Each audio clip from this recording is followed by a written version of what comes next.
యేసుక్రీస్తు పరిశుద్ధ నామంలో మీ అందరికీ శుభములు తెలియజేస్తూ ఉన్నాను. నా కృప నీకు చాలును, నీ బలహీనతలో నా బలము పరిపూర్ణమగుచున్నది, మళ్ళీ నేను నిన్ను తిరిగి కట్టెదను. ఈరోజు మనం ధ్యానిస్తున్న అంశము ఆమోస్ గ్రంథము 9:11లో ప్రభు మనకి నూతన సంవత్సరంలో మరొక వాగ్దానాన్ని ఏమని చెప్తున్నారో చూద్దామండి. ఆ దినమున కూలిపోయిన కుటారం వలె ఉన్న గుడారమును తిరిగి నేను పునరుద్ధరించెదను. రెండవదిగా అంటున్నారు, ఆ ఇంటి గోడలను బాగు చేసి దానిని కట్టి తిరిగి పూర్వస్థితికి నేను తీసుకొని వస్తాను. 2 కార్యాలు ప్రభు చెప్తున్నారండి.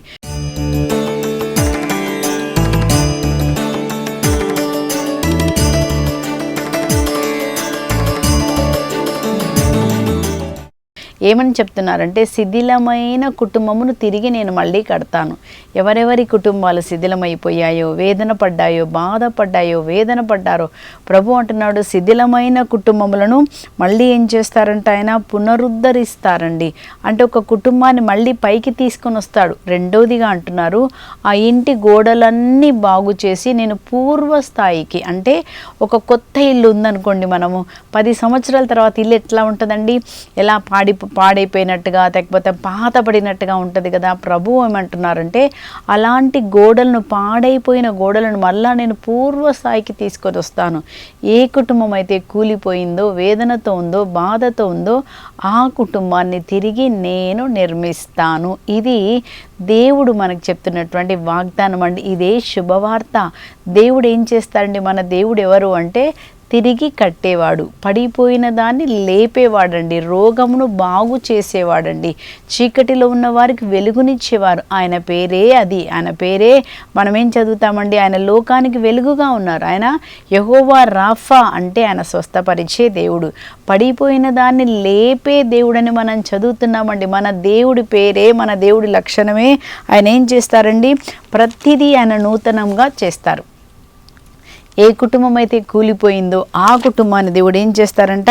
నూతనంగా చేస్తారని మనం చదువుతున్నామండి. ఆది కాండంలో మనం చదివినప్పుడు 1వ అధ్యాయంలో మనం చదువుతున్నాం ఈ విధంగా. 1వ అధ్యాయం 2వ వచనంలో మనం ఏం చదువుతున్నామంటే, భూమికి ఆకారం లేకుండా ఉందంట. భూమి ఎలా ఉందండి? మనం చదువుతున్నాము, ఆకారం లేదు. రెండవది శూన్యముగా ఉంది. మూడవదిగా మనం చూస్తున్నాం, అంధకారము అక్కడ కనపడుతుందండి. ఎలా భూమి మారిపోయిందంట? భూమికి ఆకారం లేదంట. అంటే మన జీవితంలో కూడా ఒక ఆకారం లేకుండా ఈరోజు మనం మారిపోయి ఉండొచ్చు. కానీ నీకు శుభవార్త, మన దేవుడు ఆకారం లేని దానికి ఆకారం ఇస్తాడు, రూపు లేని దానికి ఆయన రూపు కలగజేస్తాడు. రెండోదిగా మనం చూస్తున్నాం, శూన్యంగా ఉందంట. ఒకవేళ మన జీవితం ఈరోజు శూన్యంగా కనబడుతుందా? ఏ ఆశీర్వాదం లేదా, లేకపోతే ఆరోగ్యం లేదా, లేకపోతే సంతోషం లేదా, లేకపోతే ఒంటరిగా మనం ఉన్నామా? కానీ మనం ఏం చేస్తాడంట? దేవుడు శూన్యం నుంచి సర్వస్వాన్ని ఆయన సృష్టించారు. అలాగే మూడోదిగా మన అంధకారం, గాఢాంధకారము కనపడిందంట. కానీ దేవుడు ఏం చేస్తున్నారండి? గాఢాంధకారమును వెలుగు కలుగునుగాక అని ఒక్క మాట చెప్పినప్పుడు వెలుగు వచ్చినట్టుగా ఈరోజు ఏ చీకటైతే ఎక్కడైతే ఉందో దేవుడు ఏం చేయబోతున్నారండి? ఆ చీకటిని ఆయన వెలుగుగా మారుస్తారు. ఇది మన దేవుడు చేసేదండి. మన దేవుడు ఏమంటున్నారు? నేను కూలిపోయిన కుటుంబాన్ని తిరిగి నేను మళ్ళీ కడతాను, పునరుద్ధరిస్తాను. రెండవదిగా ఇంటి గోడలు అంటే నీ మనస్సు ఉండొచ్చు, లేకపోతే నీకున్నటువంటి పిల్లల లోపల, ఇంటి గోడల లోపలంటే మన పిల్లలు పాడైన జీవితంలో ఉండొచ్చు, ఆర్థిక విషయంలో ఉండొచ్చు. ఎక్కడైతే వేదన కలిగిందో దేవుడు అంటున్నాడు, నేను దాన్ని మళ్ళీ పునరుద్ధరిస్తాను, కూలిపోయిన కుటుంబాన్ని నేను మళ్ళీ కడతాను కదండి. ఎప్పుడు మనం కూలిపోతాం చెప్పండి? రకరకాలైన సమస్యలు వచ్చినప్పుడు ఎలా ఉంటుందంటే పరిస్థితి, అది కూలిపోయినట్టుగా, అంటే పైకి లేవలేని స్థితి కదా. మనం చదువుతాం కీర్తన 107లో, వారు శ్రమల వలన కూలి కింద పడిపోయిరి, లేవనెత్తువారు ఎవరు లేరు. కానీ నీకు ఒక శుభవార్త, నిన్ను నన్ను లేవనెత్తడానికి యేసు ప్రభు ఈ లోకానికి వచ్చారు. నిన్ను నన్ను బాగు చేయడానికి యేసు ప్రభు ఈ లోకానికి వచ్చారు. చీకటిలో ఉన్న వారిని వెలుగులోనికి తీసుకురావడానికి యేసు ప్రభు ఈ లోకానికి వచ్చారు. ఆయన ఎవరు అంటే, ప్రతిదీ పాడైన సమస్తాన్ని, శిథిలమైన కుటుంబాన్ని నేను కడతాను అని ప్రభు చెప్తున్నారండి.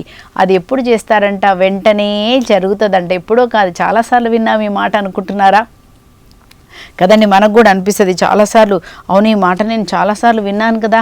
కానీ దేవుడు ఏమంటున్నారో చూడండి.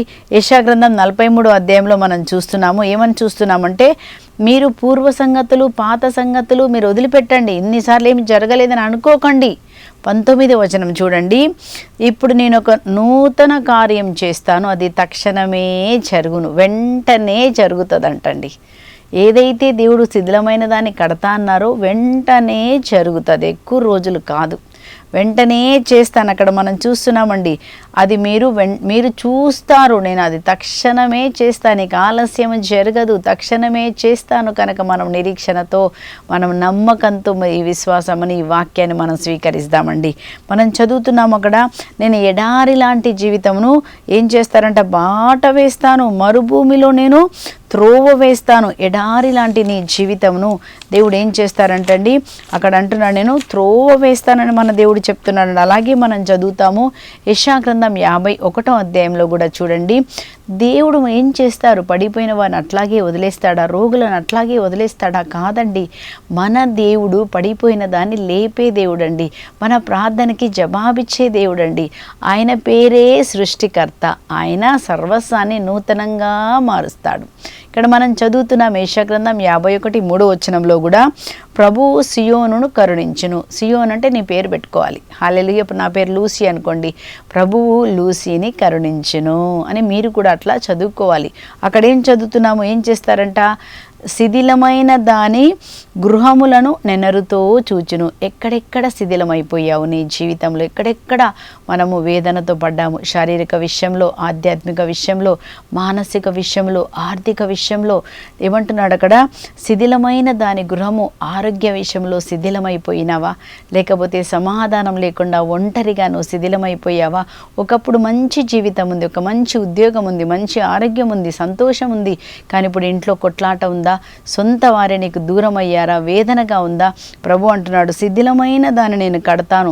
సాతాను చెప్తాడు, నీ మనసు, నీ జీవితం మారదు, నిన్నెవ్వరూ ప్రేమించరు, నీ జీవితం ఇట్లాగే ఉంటుందని. సాతాను చెప్పేటువంటి అబద్ధాన్ని మనం నమ్మకూడదండి.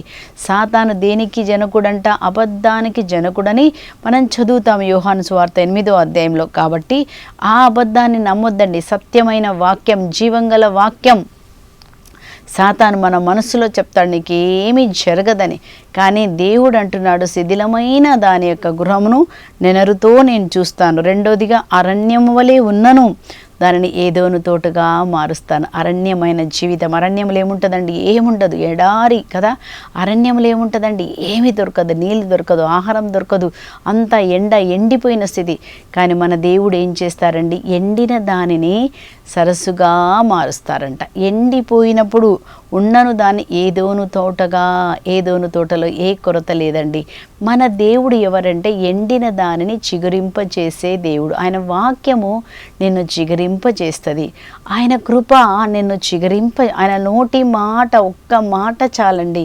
ఆ ఒక్క మాట మన జీవితాన్ని నూతనముగా మారుస్తుంది. మన దేవుడు పేరే నూతన సృష్టికర్త, ఆయన అన్నిటినీ నూతనముగా చేస్తాడు. మనం చదువుతున్నాం ఇంకా మూడోదిగా మనం చదువుతున్నాం, ఎడారిలాగా ఉన్నాను.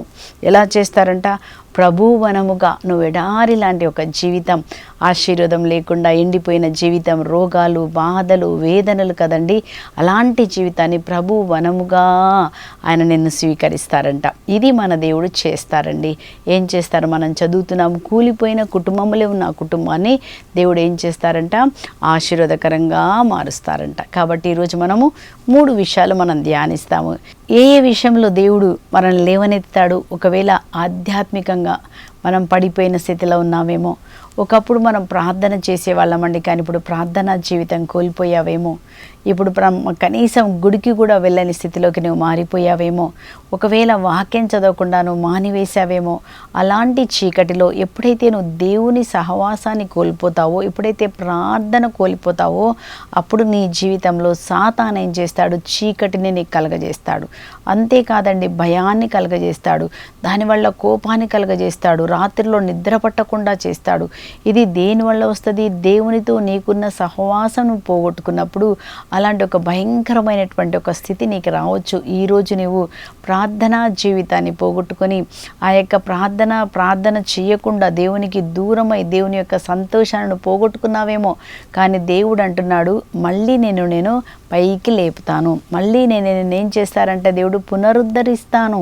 మళ్ళీ ఏం చేస్తారండి, దేవుడు మనల్ని దర్శిస్తారంట. మనం చూస్తున్నాము దావీదు రాజును మనం చూసినప్పుడు, దావీదు రాజు పాపం చేసినప్పుడు, ఉరియా భార్యతో బెర్షబాతో పాపం చేసినప్పుడు ఏం చేశారు, తన యొక్క ఆధ్యాత్మిక జీవితంలో దేవుని సహవాసాన్ని ఆయన పోగొట్టుకుంటాడండి. దేవుని సహవాసం పోగొట్టుకున్నప్పుడు ఏం జరిగింది, ఆ కుటుంబంలో వేదన కదా, కుటుంబం అంతా అల్లకల్లోలం. కుటుంబంలో తన చేసిన పాపం వల్ల పిల్లలు సొంత కొడుకే సొంత కూతుర్ని అక్కడ మానభంగం చేసినట్టుగా మనం చూస్తున్నాము. ఆ కుటుంబంలో సమాధానం లేని స్థితిని మనం చూస్తున్నామండి. ఆ పరిస్థితిలో దావీదు ఏం చేస్తున్నాడండి, మనం ఏం చేయాలి, మనం మళ్ళీ తిరిగి కట్టబడాలంటే మన ప్రార్థన బలిపీఠాన్ని మనం సరి చేసుకోవాలి. మన ప్రార్థనా జీవితాన్ని ఏ సమయం అయితే నువ్వు ప్రార్థన చేసేదానివో, ఎప్పుడైతే నువ్వు లేచి ప్రతిరోజు దివ్య బలి పూజ చూసేదానివో, నువ్వు మళ్ళీ దాన్ని సరి చేసినప్పుడు దేవుడు ఏం చేస్తాడంటే మళ్ళీ మనల్ని మన జీవితాన్ని ఆధ్యాత్మికని ప్రార్థనా జీవితము కట్టబడుతుంది. దేవునితో నీకున్న సహవాసం మళ్ళీ కట్టబడుతుంది. అందుకని మనం చూస్తున్నాము దావీదు రాజు ఏం చేస్తున్నాడు, కీర్తన 51లో మనం చూస్తున్నామండి, పశ్చాత్తాపడుతున్నాడు. పశ్చాత్తాపం అనే బలిపీఠం కడుతున్నాడు. దేవా ఏమంటున్నాడు, 2వ వచనంలో, నా దోషముల నుండి నన్ను పూర్తిగా కడిగివేయి, నా పాపముల నుండి నన్ను శుద్ధి చేయి. దేవా హిస్సోపుతో నన్ను శుద్ధి చేయి. హిస్సోపు అంటే దేనికి గుర్తండి, యేసు రక్తానికి గుర్తు. దేవా నీ రక్తంలో నన్ను కడుగు, నా కళ్ళు నాలుక తలంపులు అన్నీ కడుగు ప్రభువా. ఏమంటున్నాడు, నీ పరిశుద్ధాత్మ నా నుంచి తీసివేయకు, నువ్వు లేకుండా నేను బ్రతకలేను అని దేవుడి దగ్గరికి వస్తున్నాడండి. పశ్చాత్తాపం అనే బలిపీఠంని అక్కడ కట్టుకుంటున్నాడు. పశ్చాత్తాప బలిపీఠం అంటాడు చూడండి అక్కడ, నీ సన్నిధి నుంచి నన్ను గెంటివేయకు, నీ పరిశుద్ధాత్మ నా నుంచి తీసివేయకు. 12వ వచనంలో అంటున్నాడు, నీ రక్షణానందం మరలా నాకు దయచేయము, విధేయాత్మకమైన హృదయం నాకు ఇవ్వుము. ఏమంటున్నాడో చూడండి అక్కడ, దేవా నేను అర్పించు బలి పశ్చాత్తాపపూరితమైన బలిపీఠం కడుతున్నాడు. దేవా నన్ను నీ రక్తంలో కడుగు, నన్ను మన్నించు ప్రభా, శుద్ధి చేయి ప్రభా, నీ సన్నిధి నుంచి గెంటేయొద్దు, నన్ను బ్రతకలేను నీ సన్నిధి లేకుండా అంటాడు కదండి. వేకువకై వేచి ఉన్న కావలి వలె నేను నీ కొరకు వెతుకలాడుతున్నానయ్యా. కీర్తన 42లో అంటాడు, కీర్తన 63లో అంటాడు, నిన్ను చూడాలని నిన్ను దర్శించాలని ఉవ్విళ్ళూరిపోతున్నాను అని ఏం చేస్తాడండి. అంత సన్నిహితంగా ఉన్న వ్యక్తి పాపం వల్ల పడిపోయినప్పుడు పశ్చాత్తాపడి అడుగుతాడు, దేవా నేను అర్పించు బలి పశ్చాత్తాపపూరితమే ప్రభా, నా పశ్చాత్తాన్ని నువ్వు స్వీకరించు, మళ్ళొక్కసారి నన్ను అభిషేకించమన్నప్పుడు దేవుడు దావీదుని రాజును మరొక్కసారి అభిషేకిస్తారు కదండి. అభిషేకించినప్పుడు మళ్ళా ఏం చేస్తున్నాడు, దేవుని స్తుతులు పాడుతున్నాడు, తన దేవాలయాన్ని తన ప్రార్థనా జీవితాన్ని మళ్ళీ కట్టుకున్నాడు, తన జీవితాన్ని సమర్పణ చేసుకున్నాడు. అందుకే మనం చూస్తున్నాము యేసు ప్రభు దావీదు కుమారుడని పిలువబడ్డాడంట. ఆ విధముగా ఎక్కడెక్కడైతే ఆ ప్రార్థనా జీవితం పడిపోయిందో మరొక్కసారి మన ప్రార్థనా జీవితాన్ని మనం కట్టుకోవాలండి. మేబీ వ్యక్తిగతంగా నీ ప్రార్థనా సమయాన్ని పోగొట్టుకున్నావా, మళ్ళీ నీ వ్యక్తిగత ప్రార్థనా జీవితాన్ని సరిచేయండి. ఉదయకాలం లేచి ప్రార్థించే దానివైతే మళ్ళీ లేచి నువ్వు ప్రార్థన చేయి. నీ ప్రార్థనా బలిపీఠం కట్టబడాలి. కుటుంబ ప్రార్థన ఆపేశారా, మళ్ళీ కుటుంబ ప్రార్థన భార్యగా భర్తగా చేయండి. మీ పిల్లలతో కలిసి మళ్ళీ మీరు చేయండి. మీ ప్రార్థన బలిపీఠం కట్టబడినప్పుడు దేవుడు ఏం చేస్తారండి, మన జీవితాన్ని సరి చేస్తారు. మనం చదువుతున్నాం అపోస్తుల కార్యంలో దావీదు రాజు చూడండి ఏమంటాడంటే, ప్రార్థన చేసిన తర్వాత పశ్చాత్తాపడిన తర్వాత ఎంత విశ్వాసంతో చెప్తున్నాడండి. అపోస్తుల కార్యం 2వ అధ్యాయం 27వ వచనంలో, దేవా నీవు నా ఆత్మను పాతాళంలో విడిచిపెట్టవు, నీ పరిశుద్ధుడగు సేవకును కుళ్ళిపోనీయవు అని అంటున్నాడు. అంటే దేవుడు మన ఆత్మను పాతాళంలో వదిలిపెట్టాడండి. మనం ఎప్పుడైతే ప్రార్థన చేస్తామో, పడిపోయిన స్థితిలో పాపం వల్ల నువ్వు పడిపోయిన స్థితిలోకి వెళ్ళిపోయావేమో, పాపం వల్ల ఈరోజు బయటికి రాలేకపోతున్నామో, బలహీనతలో కూరుకొని పోయి ఉన్నావేమో, కానీ అక్కడ మనం చూస్తామండి, మనం ఎప్పుడైతే మొరపెట్టినప్పుడు అంట దేవుడు 1 యోహాను 1:9లో మనం ఏం చదువుతామండి, నమ్మదగిన వాడు, నీవు నీ పాపములను ఒప్పుకొనినచో దేవుడు యేసు రక్తముతో మనల్ని శుద్ధి చేసి సమస్త దుర్నీతి నుంచి శుద్ధి చేసి మళ్ళీ దేవుడు మనల్ని తనతో ఐక్యపరుచుకుంటాడు. మళ్ళీ మనకి నూతన దీవెనలు మనకిస్తాడు. సంసోను పడిపోయాడు, కానీ లాస్ట్లో ప్రార్థన చేస్తాడు, దేవా ఒక్కసారి నన్ను జ్ఞాపకం చేసుకోమన్నప్పుడు దేవుడు ఆయనను జ్ఞాపకం చేసుకుంటాడు. మన దేవుడు ఎవరంటే, మనం ఎప్పుడైతే మన పాపాలు ఒప్పుకొని మన ప్రార్థనా జీవితాన్ని సరి చేసుకొని వాక్యాన్ని చదువు, మళ్ళీ ఒక్కసారి మీరు వాక్యాన్ని చదవండి. మీ వ్యక్తిగత ప్రార్థనా జీవితం ఒక గంట సమయం పెట్టుకొని ఆ గంట పోకుండా మీరు ప్రార్థన చేయండి. ప్రతిరోజు మళ్ళీ మీరు దేవాలయానికి మీరు వెళ్ళినప్పుడు అక్కడ ఏం జరుగుతుందంటే, మళ్ళీ నువ్వు పునరుద్ధరించబడతావు. దేవుడు మళ్ళీ మనల్ని అభిషేకిస్తాడు, మనల్ని ఆశీర్వదిస్తాడు. ఏదైతే ఆధ్యాత్మిక జీవితంలో నువ్వు కోల్పోయావో సర్వస్వము అన్నీ కూడా దేవుడు మళ్ళీ మనకిస్తాడు. సహవాసాన్ని మనకిస్తాడు, ఆనందాన్ని కలగజేస్తాడు, అభిషేకాన్ని మళ్ళీ మనకి ఆయన కలగజేసి తనతో మనల్ని ఉంచుకుంటాడండి. కాబట్టి మరొక్కసారి మన ప్రార్థన జీవితాన్ని మనము కట్టుకున్నప్పుడు దేవుడు మన ఆధ్యాత్మిక స్థితిని ఆయన పునరుద్ధరిస్తాడు. ఇదే మనకు శుభవార్త. రెండోదిగా, దేవుడు కూలిపోయిన కుటుంబాన్ని కడతారంటే ఎక్కడ కూలిపోయి ఉండొచ్చండి, ఎక్కడ పడిపోయి ఉండొచ్చు అంటే ఆర్థికంగా కూలిపోయినట్టు. మనము ఆర్థికంగా కూలిపోయి అప్పు సమస్యలో ఉన్నప్పటికీ మన దేవుడు ఏం చేస్తారంటే, ఆయన ప్రతిదీ కూడా నూతనీకరిస్తారు. మనం చదువుతున్నాము, మన పేదరికాన్ని యేసుప్రభు తొలగించడానికి ఆయన సిలువలో మన పేదరికాన్ని భరించినట్టుగా 2 కొరింథీ 8:9 మనం ఈ విధంగా చదువుతున్నాము. మన యేసుక్రీస్తు ప్రభు యొక్క కృప ఎట్టిదో మీరు ఎరుగుదురు కదా, తాను భాగ్యవంతుడై ఉండి రాజులకు రాజు కదండి, ఎంత గొప్పవాడు, అన్నీ ఉన్న దేవుడంట కదా. ఏమంటున్నారు అక్కడ, తాను భాగ్యవంతుడై ఉండి కూడా తన పేదరికం వల్ల మేము భాగ్యవంతులను చేయుటకు. యేసు ప్రభు పేదరికంలోకి వెళ్ళడానికి కారణం ఏంటంటే, ఆ పేదరికంని సిలువలో కొట్టివేయడానికి. ఆయన నిరుపేద అయ్యను. ఆయన ఎందుకు అయ్యారు మళ్ళీ చెప్తున్నారు చూడండి. తన పేదరికం వల్ల నిన్ను నన్ను బాగు చేయటకు, నిన్ను నన్ను ఏమంటున్నారు, భాగ్యవంతులను చేయటకు ఆయన నిరుపేదగా మారారంటండి. కాబట్టి ఎప్పుడైతే మనం దేవుడి దగ్గరకు వచ్చినప్పుడు దేవుడు ఏం చేస్తారు, మన పరిస్థితిని ఆయన మారుస్తారండి. ఫిలిప్పీల పత్రిక 4:19 మనం ఏం చూస్తున్నామండి, దేవుడు తన ఐశ్వర్యం చేత నీ అవసరములన్నిటినీ తీరుస్తాడు. ఆయన పేరేం పేరు, యెహోవా ఈరే అంటే సమకూర్చువాడు అని అర్థం అండి. అబ్రహాము ఈ పేరు దేవుడికి పెడతాడు. ఆదికాండము 22వ మనం చదువుతాము. ఎప్పుడైతే దేవుడు ఈసాకును బలి ఇవ్వమన్నప్పుడు, ఆయన ఈసాకును విశ్వాసంతో బలి ఇచ్చినప్పుడు, ఈసాకు బదులుగా దేవుడు అక్కడ గొర్రె పొట్టోలని ఆయన సమకూర్చినప్పుడు అంటాడు, దేవుడే చూసుకుంటాడు, దేవుడే సమకూర్చును అని చెప్తున్నాడండి. నీ దేవుడు తన ఐశ్వర్యం చేత అన్ని అవసరాలు తీరుస్తాడు. అయితే మనం ఏం చేయాలి, మళ్ళీ మనం కట్టబడాలంటే, నీ యొక్క పేదరికం పోవాలంటే మనం ఏం చేయాలని మనం వాక్యంలో మనం చదువుతున్నామండి. అక్కడ మనం ఏం చదువుతున్నామంటే, వాక్యంలో మలాకి 3:10 మనకి ఒక వాక్యం అక్కడ రాయబడింది. మన పేదరికం పోవాలంటే, ముఖ్యంగా ఆర్థిక విషయంలో దేవుని యొక్క ఆశీర్వాదము మన జీవితంలో రావాలంటే ఇది తప్పకుండా నెరవేరాలండి. అక్కడ ఏమంటున్నారంటే, మీరు మీ 10వ పాలును సంపూర్తిగా దేవాలయమునకు తీసుకొని రండి, అప్పుడు దేవాలయంలో సమృద్ధిగా భోజనము లభించును.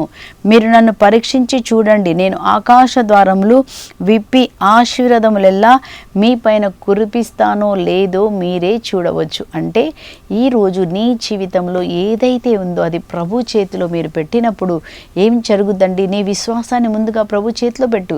రెండోదిగా, నీ జీవితంలో ఏముందో కొంచెమే ఉండొచ్చు, కానీ విశ్వాసంతో దాన్ని దేవుని చేతిలో మీరు ఇచ్చినప్పుడు అదేం జరుగుద్దంటండి, 5 రొట్టెలు 2 చేపలు 5,000 మందికి పోయినట్టుగా మనం చూస్తాము. అలాగే మనము 1వ రాజుల గ్రంథంలో 17వ విధవరాల గురించి మనం చదువుతాము కదండి. అక్కడ ఆమె కూడా తనకున్న ఆ కొంచెం పిండిలో నుంచే దైవ సేవకుని చేతిలో పెట్టినప్పుడు కుండలో పిండి కానీ పిడతలో నూనె కానీ ఆరిపోలేదు. ఇది ఆశీర్వాదం. నువ్వు ఎప్పుడైతే నీ కుటుంబంలో నుంచి దేవునికి కానుక 10వ పాలను ఇచ్చినప్పుడు, నీ జీతంలో నుంచి, నీకు వచ్చిన రాబడిలో నుంచి కేవలము మరి డబ్బు మాత్రమే కాదండి, ప్రార్థన కూడా చేయాలి. నీవు 10వ పాలు ప్రార్థన కూడా నువ్వు చేయాలి, 10వ పాలు దానాలు కూడా మనం చేయాలి. అప్పుడు దేవుడు మన జీవితంలో కార్యం చేస్తాడు. పరలోకం నుంచి నీకు సప్లై ఇస్తాడు, నీ జీవితంలో ఆరిపోదు. మనకి ఎక్కడి నుంచి వస్తుందండి సమృద్ధి అంటే, పరలోకం నుంచి ఇస్తారు దేవుడు. ఈ విధంగా మనం ఏం చేయాలంటే, మీరు మీకున్న దాన్ని ప్రభుకి ఇవ్వండి. ఈ సంవత్సరము దేవుడు అంటున్నాడు, నేను మళ్ళా కూలిపోయిన నీ కుటుంబాన్ని మళ్ళీ నేను పునరుద్ధరిస్తాను, పడిపోయిన ఆర్థిక జీవితాన్ని నేను మళ్ళీ కడతానని ప్రభు చెప్తున్నాడండి. కాబట్టి ఈరోజు మనం దేవునికి సమర్పిస్తూ, దేవా నా జీవితాన్ని కట్టమని, మన చేతిలో ఏది ఉందో, మీ జీవితంలో ఏదైతే ఉందో ఆ 10వ పాలను ప్రభు మీరు ఇవ్వండి. విశ్వాసంతో మీరు ఇవ్వండి, ప్రార్థన మీరు చేయండి, దేవుడు మీ జీవితాన్ని కడతాడు. మూడవదిగా మనం చూస్తున్నాము, మానసికంగా కృంగిపోయి కూలిపోయిన కుటుంబాన్ని మళ్ళీ లేపుతారంట.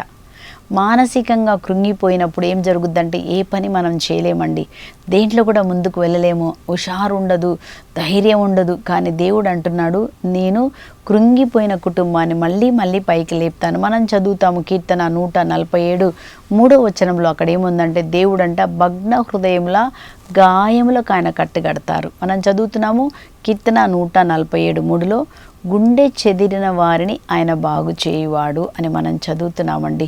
గుండె ఎప్పుడు చెదిరిపోతుందండి? అనుకోని సంఘటనలు మన జీవితంలో అనుకోనివి జరిగినప్పుడు, భయంకరమైన అప్పు సమస్య, ఒకటేసారి వ్యాపారంలో నష్టం వచ్చిందనుకోండి, గుండె చెదిరిపోతుంది. అలాగే పిల్లల జీవితంలో అనుకోనిది జరిగిందనుకోండి, గుండె చెదిరిపోతుంది. అనుకోకుండా నీ కుమారుడు యాక్సిడెంట్లో చనిపోయాడు అనుకోండి, గుండె చెదిరిపోతుంది కదండి. అలాగా గుండె చెదిరిపోయి ఏం జరుగుతుంది? లోపల ఒక అంతరంగంలో ఒక గాయం, ఒక వేదన, ఒక బాధ, ఒక దుఃఖం, పైకి లేవలేని ఒక స్థితి ఉంటుందండి. కానీ మన దేవుడు ఏం చేస్తారంటున్నారంటే, అలాంటి పడిపోయిన వారిని నేను లేపుతానని మనం చదువుతున్నామండి. యెషయా గ్రంథం 61 మనం చదువుతున్నాము 1వ వచనంలో, దేవుని ఆత్మ నాపై ఉన్నది, యావే ప్రభు నన్ను అభిషేకించెను. దేని కొరకండి? ఒకటి మాత్రం చదువుదాం, కృంగిపోయిన వారిని లేపుటకు. దేవుని యొక్క అభిషేకం ఏం చేస్తుందంటే, సమస్యల వలన కృంగిపోయి లేవలేక వేదన పడుతూ దుఃఖంలో, ఒంటరిగా, డిప్రెషన్లో, నిరాశలో ఉన్న వారికి, గాయాల చేత లోపట ఉన్న వారిని దేవుడు ఏం చేస్తారంటండి? పైకి లేపుతాడంట. ఈరోజు సాతాను నీ జీవితంలో ఆ విధంగా పనికిరాని దానిగా నేను చేశాడా? నీకు ఒక శుభవార్త, దేవుడు నిన్ను పనికి వచ్చే పాత్రగా మారుస్తాడు. నేను ఈరోజు ఓడిపోయిన స్థితిలో ఉన్నావా? దేవుడు నీకు జయమునిస్తాడు. సాతాను ఎందుకు నిన్ను ఓడిపోయేలాగా చేశాడు? ఎందుకు నిన్ను రోగిగా మార్చాడు? ఎందుకు నీ కుటుంబంలో మాత్రమే నీకే ఎన్ని సమస్యలు ఇచ్చారంటే, నీ ద్వారా గొప్ప కార్యాలు జరగవలసి ఉన్నది. ఇది మళ్ళొక్కసారి మీరు మీ హృదయంలో నోట్ చేసుకోండి. ఎవరెవరినైతే సాతాను భయంకరంగా పీడించాడో, భయంకరంగా శోధనకు గురి చేశాడో, రోగిగా మార్చాడో, నీ జీవితంలో అన్నిటిని కూడా తీసుకున్నాడో, కానీ దేవుడు అంటున్నాడు, అలాంటి వారిని ఎక్కడైతే సాతాను క్రియ పెరిగిందో అంతకంటే పరిశుద్ధాత్మ అభిషేకం బలముగా వస్తుందంట. ముఖ్యంగా కృంగిపోయిన వారిని దేవుడు ఏం చేస్తారండి? లేపి మళ్ళీ నువ్వు ముందుకు వెళ్ళేలాగా, ఎక్కడైతే నువ్వు కృంగిపోయావో నీలాగా కృంగిపోయిన వారిని లేపడానికి దేవుడు నిన్ను వాడుకుంటారని వాక్యంలో మనం చదువుతున్నామండి. మనం చూసినప్పుడు 1వ రాజుల గ్రంథంలో 19వ అధ్యాయంలో ఏలియా కూడా జెజబేలుకు భయపడి కృంగిపోయి, దేవా నేను చనిపోతే బాగుండన్నాడు. కానీ దేవుడు వదిలిపెట్టలేడు. దేవుడు మళ్ళీ ఆయనని బలపరిచాడు. అదే దేవుడు ఈరోజు నిన్ను బలపరుస్తాడు. మనం దేవుడి దగ్గరికే వెళ్ళాలండి. దేవుడు తప్పకుండా పడిపోయిన వారిని ఏం చేస్తాడు? అట్లాంటి వారినే ఆయన దేవుడు వాడుకుంటారంట. విరిగి నలిగిన హృదయంలో గల వారిని దేవుడు పైకి లేవనెత్తుతాడండి. గిద్యోను భయపడుతున్నాడు, కానీ దేవుడు ఆయనని బలంగా వాడుకున్నాడండి. పనికి రాదని తోసివేసిన రాయే పనికి వచ్చే పాత్రగా నీ ద్వారానే అద్భుతాలు జరుగుతాయి. నీ ద్వారానే నీ కుటుంబము పైకి లేపబడుతుందని మనం చూస్తున్నాము. ఒకసారి ఒక స్త్రీ తన సాక్ష్యాన్ని ఇలా చెప్తుంది. ఆమెకు పిల్లలు లేరంట. పిల్లలు లేకపోతే చాలా వేదన, అత్తగారు చాలా హింస మాటలు, తర్వాత పొరుగు వాళ్ళు, తర్వాత అందరూ కూడా ఈమెకు పిల్లలు పుట్టలేదు, పిల్లలు లేదు, మీకు ఆస్తి ఎందుకండి, అదెందుకు ఇదెందుకని చాలా వేదన ఉన్నప్పుడు ఆమెకు అన్నిటితో ప్రార్థన చేయడం మొదలుపెట్టింది. అప్పుడు దేవుడు అన్నారంట, నీలాగా ఎవరెవరికైతే పిల్లలు లేరు వాళ్ళందరినీ కూడా పోగు చేసి మీరందరూ రోజు 1 గంట సేపు ప్రార్థన చేయన్నారంటండి. ఎప్పుడైతే ఆ విధంగా ఆమె పిల్లలు లేని వాళ్ళందరూ కూడా కలిసి వాళ్ళు ప్రార్థన చేస్తున్నారంట. వాళ్ళు ముగ్గురుతో చేసిన ప్రార్థన ఇప్పుడు 100 మంది పిల్లలు లేని వారందరూ అక్కడ వచ్చి ప్రార్థన చేస్తుంటే గొప్ప అద్భుతాలు దేవుడు వారి గర్భాలు తెరిచి వారందరి కన్నీటిని, వారి దుఃఖమును, మనోవేదనను తొలగించి వారికి దేవుడు అందరికీ కూడా వాళ్ళకి అనేక మందికి దేవుడు గర్భఫలాలను తెరిచి పిల్లలు ఇస్తున్నారు. చూశారండి ఒక శ్రమ ఎందుకు వచ్చింది? నీ ద్వారా దేవుడు గొప్ప ప్రణాళికను కలిగి ఉన్నాడు. నువ్వు కృంగిపోయిన దానివి కాదు, ఓడిపోయిన దానివి కాదు, రోగి కాదు. దేవుడు అన్నిటిని ఆయన సిలువలో తీసివేశాడు. కనుక ఈరోజు ధైర్యంగా మనం ఆ సిలువ వంక మనం చూద్దామండి. దేవుని వంక మనం చూసి ప్రార్థన చేద్దాం. ఆయన ఎవరు? మన గాయములకు ఆయన స్వస్థపరిచే దేవుడు. ఎజెకియల్ 34లో అంటాడు, గాయపడిన గొర్రెలకు నేను స్వస్థత చేస్తాను. ఆయన చేతుల్లో స్వస్థత, ఆయన చేతులే మనకు ఆశీర్వాదకరంగా ఉంటాయండి. కాబట్టి ఈరోజు మనం ఎక్కడ కృంగిపోయామో దేవుడికి సమర్పిస్తాము. కూలిపోయిన కుటుంబాన్ని నేను తిరిగి మళ్ళీ లేపుతాను. పడిపోయినటువంటి గోడలను బాగు చేసే దేవుడండి మన దేవుని వాక్యం. ఈరోజు వింటుండగానే నీలో ఉన్నటువంటి దుఃఖము, నిరాశ తొలగిపోవునుగాక. దేవుని అభిషేకం ఈరోజు నీ మీద దిగి వచ్చునుగాక. అన్ని గాయాలకు విడుదల కలుగునుగాక. ఆర్థిక ఇబ్బందుల నుంచి యేసు నామములో మనకు విడుదల కలుగునుగాక. మనం ఇచ్చేవారుగా ఉందముగాక. దేవుని దీవెన మా అందరికీ. పడిపోయిన ఆధ్యాత్మిక స్థితి నుంచి కూడా దేవుడు మనల్ని లేపి తన ఆత్మతో నింపి మళ్ళీ మనల్ని ముందుకు నడిపించునుగాక. ఆమెన్. ప్రార్థన చేసుకుందాం. పరిశుద్ధుడైన తండ్రి, ప్రేమ స్వరూపుడమైన దేవా, నీ పాదముల దగ్గర మేము వస్తున్నాం. ఆమోసు 9:11 అయ్యా, శిథిలమైన కుటుంబమును నేను మళ్ళీ తిరిగి లేపుతాను, దాని గోడలను బాగు చేసి పూర్వస్థితికి తీసుకొని వస్తానని చెప్పిన తండ్రి, ఎంతమంది కుటుంబాలు చితికిపోయినాయో, శిథిలమైపోయినాయో ఆ కుటుంబాలన్నిటినీ ప్రభా ఈరోజు పునరుద్ధరించమని అడుగుతున్నాము. దేవా, యాయిరింటికి వెళ్ళిన మీరు ప్రభా, రక్తస్రావ రోగిని ముట్టిన మీరు ప్రభా తండ్రి, ఈరోజు ప్రతి కుటుంబాన్ని స్వస్థత చేయండి. శిథిలమైన కుటుంబాలు కట్టబడునుగాక, సమాధానంతో నింపబడునుగాక. ఆర్థిక విషయాలలో ప్రభా ప్రతి అప్పు సమస్య తొలగిపోయి ఇచ్చేవారుగా ఉందురుగాక తండ్రి. మానసిక వ్యాధులన్నీ ప్రభా నీ గాయములచే స్వస్థత, యేసయ్య పొందిన దెబ్బలచే ప్రతి ఒక్కరికి ఈరోజు స్వస్థత కలుగునట్టుగా తండ్రి మీరు ఒక్కొక్కరిని తాకి ముట్టి స్వస్థత చేయమని యేసు నామములో ప్రార్థించాన్ని పొందుకుంటున్నాం పరలోకపు తండ్రి. Amen, amen. ప్రార్థన చేస్తూ ఉండండి. ప్రతి గాయముల నుంచి ఆయన మనకు విడుదల ఇస్తారు. Praise the lord.